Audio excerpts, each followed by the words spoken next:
Alhamdulillah hamdan katsiran thayyiban mubarakan fih wa mubarakan alaih kama yuhibbu rabbuna wa yardah. Asyhadu an la ilaha illallah wahdahu la syarikalah wa asyhadu anna Muhammadan abduhu wa rasuluh alladzi la nabiyya ba'da. Alhamdulillah ikhwatu fillah, di hari Rabu pertama di bulan Desember ya, mendekati akhir tahun ya, sebulan lagi itu adalah tahun yang baru ya, yang sudah tidak terasa bagaimana tahun birthday gitu ya. Itu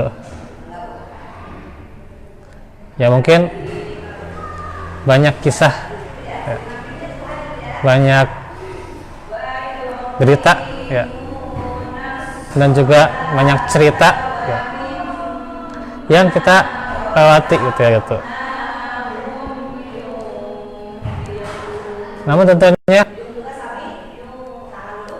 dari cerita atau dari kisah yang telah kita lewati, sudahkah membuat diri kita semakin merasa sabar akan ujian dan bersyukur walaupun terkadang perih, walaupun terkadang merana ya. Nah, disinilah butuhnya pembahasan akhlak ya gitu. Ini merupakan pertemuan yang kedua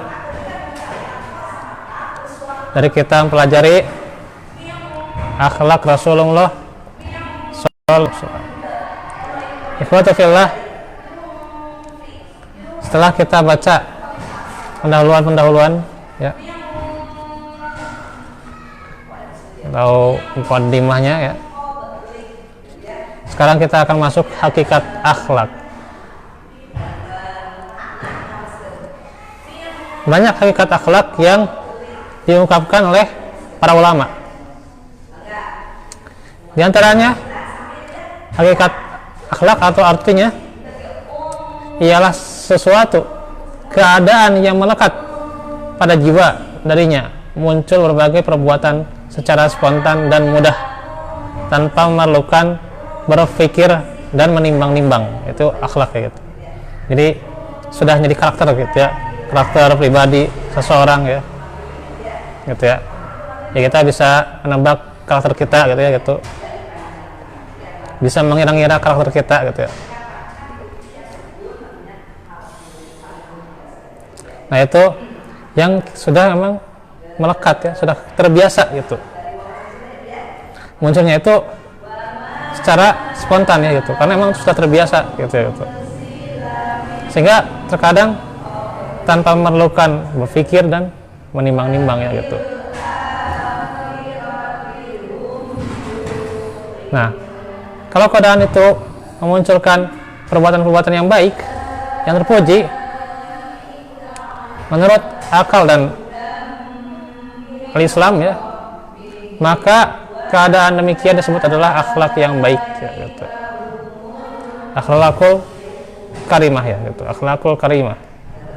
Tetapi bila yang munculnya itu jelek ya, itu akhlak yang mazmumah ya gitu, yang jelek, yang tercela gitu.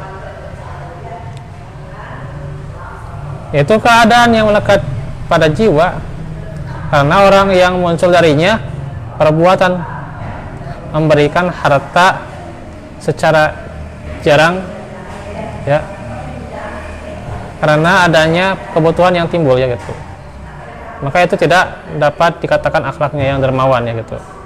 Orang mau ngasih tapi ini ngasih jarang-jarang gitu ya gitu, bukan keseringan gitu ya gitu. Itu bukan akhlak ya gitu ya. sesekali lah masukin ke canceling gitu ya gitu, sekali ngasih ke orang gitu, ya. Itu bukan akhlak gitu ya gitu.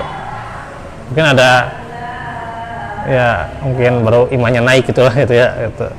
Imannya baru naik, mungkin baru dia memberi gitu lah gitu. Atau ada sesuatu ambisi dan seterusnya gitu ya gitu. Nah itu yang terkadang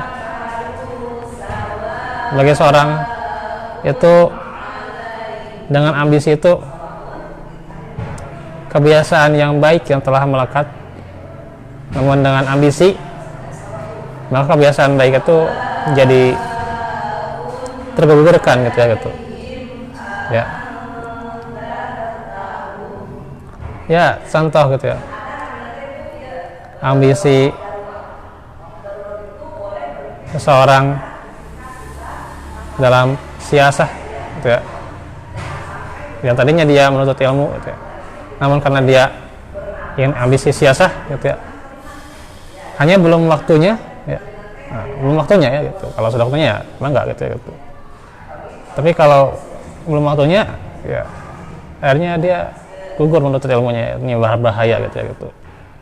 Itu berbahaya gitu ya gitu. Karena itulah bagaimana seorang itu kalau misalnya melakukan sesuatu ya tidak tetap atau tidak melekat pada jiwanya ya, jarang-jarang itu bukan akhlak ya gitu. Karena tidak melekat ya gitu. Dan juga muncul darinya berbagai perbuatan secara mudah tanpa perlu menimbang-nimbang, karena orang yang memaksakan diri mengeluarkan harta atau diam ketika marah dengan payah dan hasil menimbang-nimbang tidak bisa dikatakan akhlaknya dermawan dan sabar ya gitu. Itu karena dia memaksakan diri mengeluarkan harta gitu. Dan ada orang yang memang biasanya itu marah gitu ya gitu. Emosinya nggak stabil gitu ya. Sekali-kalinya dia menahan, itu bukan kesabaran gitu ya gitu. Bukan kelembutan gitu ya gitu. Yang menjadi induk akhlak dan pokok-pokoknya itu ada 4 ya. Ada hikmah, syuja'ah atau dibaca juga syaja'ah boleh ya. Iffah dan adil ya. Hikmah, syaja'ah, iffah dan adil ya. Hikmah itu keadaan jiwa yang dengannya dapat ditemukan benar dan salah pada suatu keadaan ikhtiar atau normal ya. Nah ini hikmah, ini kemampuan seperti ini jarang ya gitu. Hatta seorang yang berilmu sekalipun ya gitu. Banyak orang yang dia hafal Quran, dia memahami Quran, memahami hadis ya. Bahkan dia sudah mengajarkan, dia sudah mengisi ta'lim gitu ya gitu. Ya. Tapi belum dikasih hikmah gitu ya gitu. Ya. Nah, terkadang ya, walaupun ya semua orang juga pasti pernah mengalami gitu ya gitu. Ini saya rutin juga cerita-cerita kayak gini ya gitu. Cerita-cerita tentang asuransi ya. Asuransi katanya asuransi syariah gitu ya. Dari si kiai, si ustadz ya. Ini yang ikutnya juga si ustadz juga gitu ya. Si ustadz ikut asuransi syariah juga ya. Dari si ustadz gitu ya gitu. Nah, itu kan hikmahnya belum dapat nih gitu ya. Adanya dia bedakan mana yang benar, yang mana yang salah gitu kan. Gitu. Belum dapat hikmahnya gitu ya.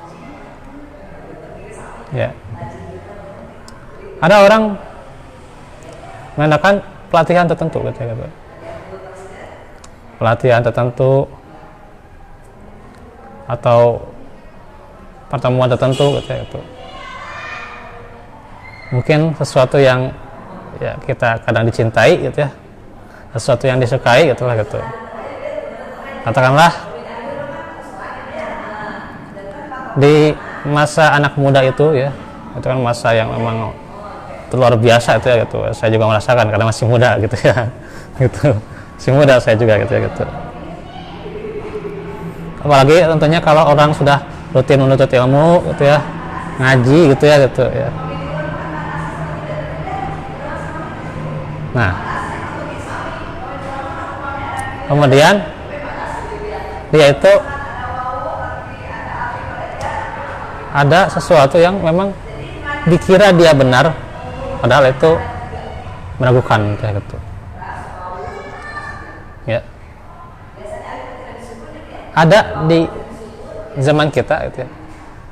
Ya buat anak muda itu masih ada juga yang pakai mode-mode gitu ya. Mode-mode kenalan gitu ya gitu. Ya katakanlah gitu. Ta'aruf itulah gitu ya gitu. Ya. Ada si Ustadz si Murabi yang mengadakan gitu ya gitu. Tapi si yang mengikuti itu kira-kira memahami tidak ini caranya udah benar belum gitu ya. Ini teknisnya udah benar belum gitu. Ini tahapannya udah benar belum gitu ya. Memang banyak ya yang abal-abal gitu. Banyak yang abal-abal gitu ya, bahkan dia itu bayar mahal gitu ya gitu. Ada juga yang bayarnya gratis mungkin ya gitu, bayarnya gratis.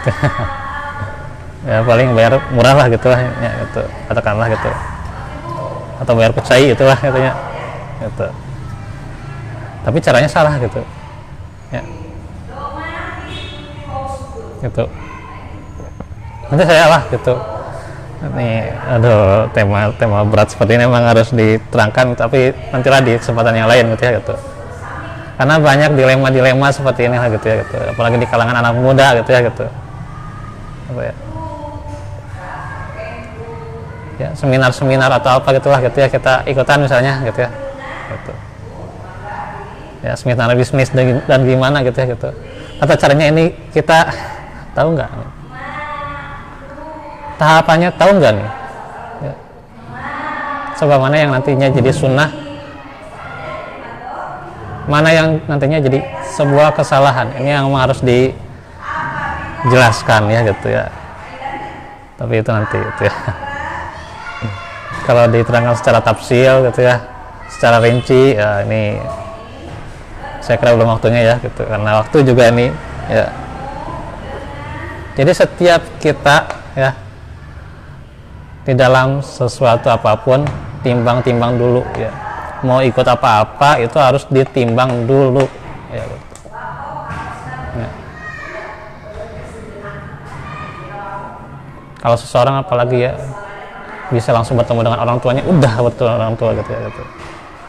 Ya. Ragu-ragu ini ada murabi yang mengadakan mode-mode ta'aruf dan bagaimana, ragu-ragu udah jangan gitu, gitu. Gitu. Kecuali kalau memang benar-benar sesuai sunnah gitu ya, tapi banyak sekarang juga dimanfaatkan yang gituan gitu ya gitu, bayar mahal dan sebagainya gitu ya gitu, atau kadang tata caranya yang salah gitu ya gitu. Itu memang banyak gitu. Dan memang tidak apa satu dua orang mengalami, tapi banyak yang mengalami ya, gitu. Nah, ini kita makanya harus diberikan sebuah furqan gitu ya, kan Al-Quran itu sebagai furqannya gitu, dan juga hikmahnya nanti akan dapat gitu ya gitu. Nah, ini tentunya harus diikhtiarkan yang mana yang benar gitu ya, nah yang salahnya yang mana gitu ya gitu. Harus dihindari gitu ya gitu. Nah itu hikmah gitu ya gitu ya, dalam hal apapun lah gitu ya, suatu ibadah juga gitu. Ini benar atau enggak nih gitu. Ini sesuai sunnah atau enggak gitu ya gitu. Itu harus teliti kita gitu, harus jeli gitu lah gitu ya gitu. Jangan sekalipun lemah atau lengah gitu ya gitu. Yang kedua, keadilan ya. Itu suatu keadaan dan kekuatan pada jiwa yang dengannya dapat memimpin godop, amarah dan syahwat, dan membawanya sesuai dengan ketentuan hikmah ya, tuh kembali lagi ke hikmah itu ya, dan dapat mengendalikannya dalam melepas dan menahannya menurut ketentuan hikmah tersebut. Jadi ini adil itu kita harus bisa mengendalikan pribadi kita ya gitu ya. Kapan kita marah dengan benar ya, ya ketika kita membela Islam gitu ya, gitu. Islam dicaci dan sebagainya, itu kan kita harus menggodop gitu ya gitu ya. Itulah al-bughdu fillah gitu ya gitu ya. Tidak asal-asalan marah ya gitu ya. Bahkan ada tahap-tahapannya ya gitu. Nah, seorang harus minimalisir sifat amarah gitu ya gitu. Dan syahwat ini yang paling berat, ini syahwat ya gitu. Ya.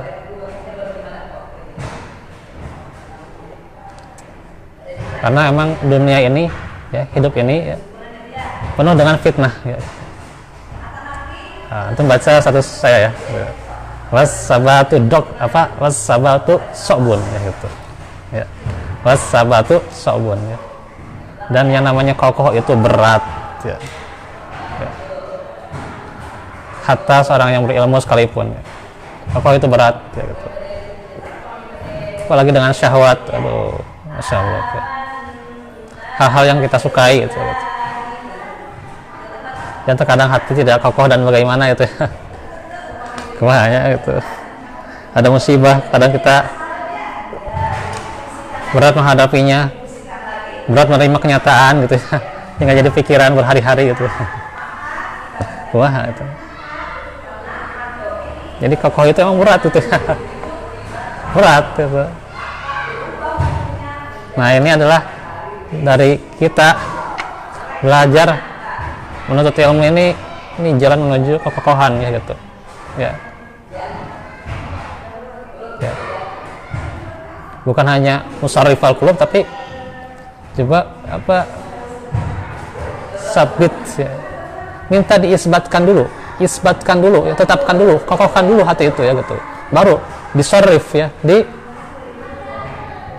dipalingkan ya, dicondongkan supaya ke jalan yang benar ya gitu ya. Ya kadang orang sudah menyondongkan tapi belum isbat ya gitu, gitu. Ya. Ini ya gitu. Nah ini emang ujian gitu. Sabit qalbi ala dinika gitu. Harus disebutkan dulu ya gitu, hati itu ya sebelum di sarrif ya gitu ya. Kami can sorof berarti udah ayat nahu gitu ya, bahasa Arab gimana gitu. Kita langsung sorof gitunya gitu. Iya gitu.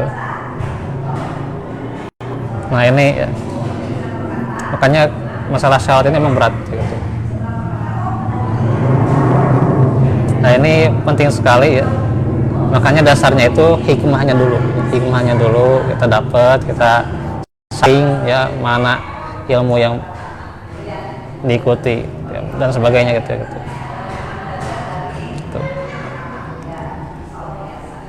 Yang ketiga syaja'ah atau syuja'ah ya, bisa dibaca dua bacaan ya. Ialah keadaan atau kekuatan ghadab ya, tunduk kepada akal dalam membiarkan dan mengekangnya. Nah ini kalau sudah dapat hikmahnya, sudah dapat keadilannya, dia tunduk ya. Gitu. Dan kita saksikan bagaimana orang-orang yang berhijrah atau misalnya usia katakanlah 20 tahun ya, laba-laba ya. Nah itu ya.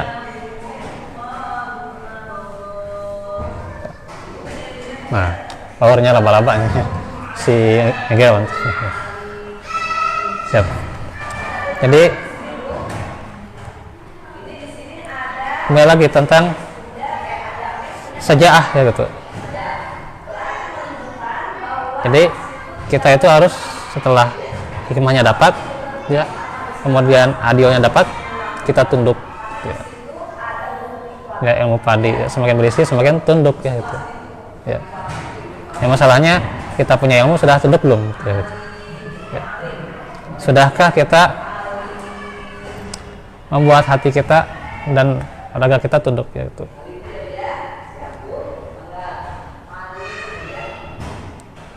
Ya. Sehingga dikatakan la yastakbiruna an ibadatihi yusabbihunhu wa lahu yasjudun ya. Ayatnya kan walahu yasjudun kan, dari tidak sombong ya, gitu. dalam beribadahnya gitu ya. Dan juga senantiasa dia bertasbih ya, menyucikan Allah ya, dan akhirnya tunduk ya, sujud ya, gitu. Nah, ini kita kendalikan ya, kekuatan godop kita, tundukan gitu ya gitu, tundukan si godop gitu ya gitu. Memang berat ya gitu. Gitu. Dan yang keempat, iffah ya. Iffah itu ya menjaga kehormatan bisa ya, atau terdidiknya kekuatan syahwat oleh didikan akal dan juga al-Islam ya gitu. Ya, menjaga kehormatan ini paling berat ya, menjaga kehormatan. Makanya emang yang paling berat di masa kali ini atau di masa saat ini itu paling berat tuh diantaranya menjaga kehormatan ya gitu. Kita lihat bagaimana kenyataannya di medsos ya. Bukan hanya di dunia nyata, juga di dunia maya ya gitu. Itu kelihatan sekali bagaimana susahnya menundukkan pandangan ya gitu. Apalagi udah ada iklan-iklan ya gitu semua gitu ya. Tinggali ya si ya, aduh ya Allah, seristighfar gitu udah. Kita harusnya banyak istighfar ya gitu.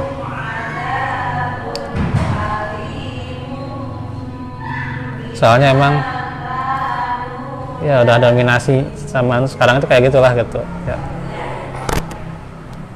Ya bukan kita tentunya menjauhi ya yang namanya medsos ya, TikTok atau Facebook atau Telegram dan sebagainya gitu ya. Ya enggak gitu ya, tapi memang kita harus meminimalisir kejelekan di dalamnya gitu, bahkan dengan dakwah-dakwah ya, walaupun dakwah singkat ya gitu ya. Dibandingkan dakwah seperti ini katanya suka bosen gitu ya. Suka bosen cenah gitu, gitu.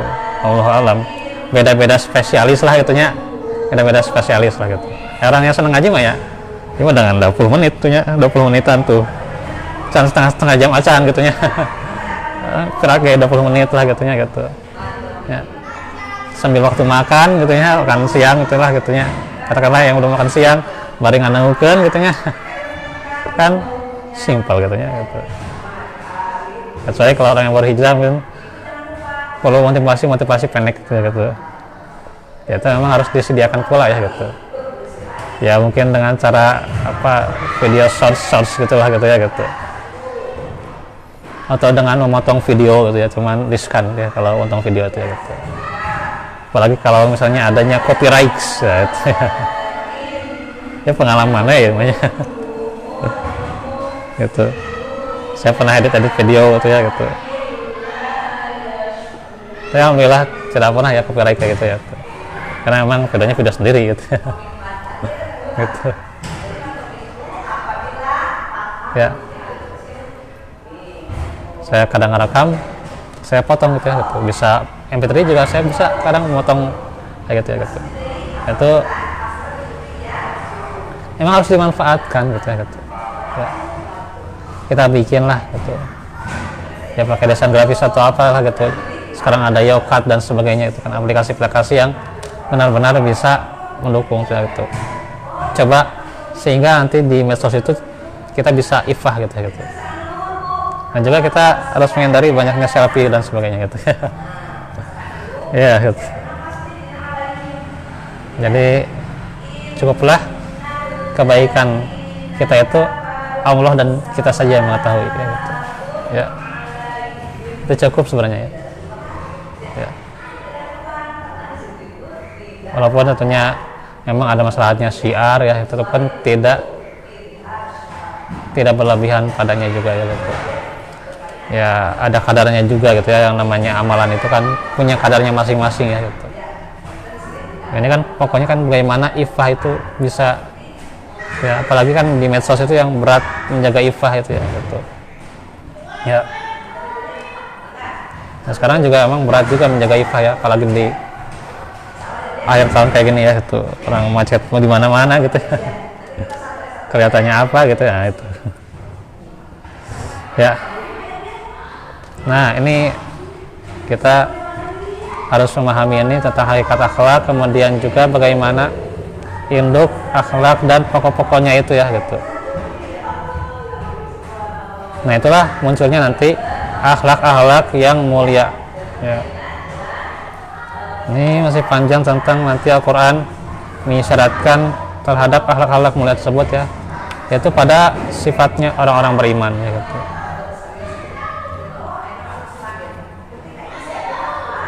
Terus nanti ada tujuan pelajari akhlak ya. Ini masih kita di awal-awal ya gitu. Ini saya ingin minta doa saja ya. Ini ada murid saya itu ya. Salah satunya itu yang suka ikut ya kajian online atau privat online itu ya gitu. Yang belajar bahasa Arab dan juga belajar tahsin ya gitu ya. Ini salah satu murid saya ya. Ya ada ya, orang Soreang gitu ya. Nggak tahu beliau susah dihubungi pada hari-hari ini karena memang sebelumnya suka mengeluh ada sakit ya di matanya dan juga sebagainya gitu ya gitu. Dan berat ketika membaca Al-Quran ya, suka mencucurkan air mata ya gitu. Tapi padahal bagus ya kalau memang dia ada kehusuan gitu ya gitu. Ya, tapi emang ada penyakit mata katanya dan juga penyakit ya itulah gitu. Dan saat ini susah dihubungi ya gitu. Ya. Nah, ini kita doakan ya, semoga saja tidak mengapa-mengapa ya, tidak apa-apa ya. Kalaupun misalnya sakit ya, semoga Allah sembuhkan dan juga bisa belajar kembali ya gitu. Ini yang belajar dulu sama kita ini. Ya moga-moga ya gitu. Bisa kembali ya bersama-sama ya di majelis ilmu ya. Insyaallah. Itu saja dahulu untuk saat ini. Insyaallah nanti Selasa depan kita lanjut kitab tauhid ya. Wa'alaikum warahmatullahi wabarakatuh. Rabbana atina min rahmah wa lana min amrina rasyada. Rabbana hab lana min azwajina wa dzurriyyatina qurrata a'yun waj'alna lil muttaqina imama. Rabbana atina fid dunya hasanah wa fil akhirati hasanah wa qina adzabannar. Ya hayyu ya qayyum bi rahmatika astaghits aslih li sya'ni kullah fala takilni ila nafsi tarfatain. Subhanaka Allahumma bihamdik asyhadu an la ilaha illa anta astaghfiruka wa atubu ilaik. Alhamdulillah rabbil alamin.